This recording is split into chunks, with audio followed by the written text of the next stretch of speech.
We just opened our new training facility in Martinez, Georgia. It's a 12,000 square foot facility.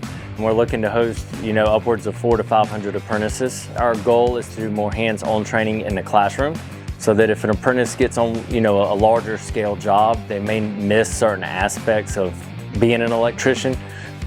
What they may miss on the job, they can learn in the classroom as well. You can do it out of a book, but having the space and the equipment to actually put your hands on it, once you do it here, you'll be able to go to work the next day and say, hey, I've done that. You know what I mean? I can do this. Once our apprentices go to work, 2 months after they start work, they get full benefits. They get full health insurance. They don't pay a penny. It'll cover if they're married, if they have kids, it covers them, 100%. They've got insurance. And then when they graduate, they get a pension, you know what I mean? So they don't have to worry about their retirement.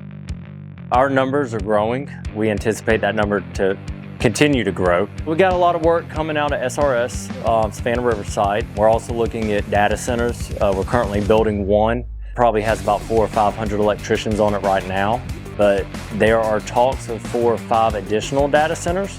So if that work does come to the area, you're looking at 10, 15 years worth of jobs and, growth.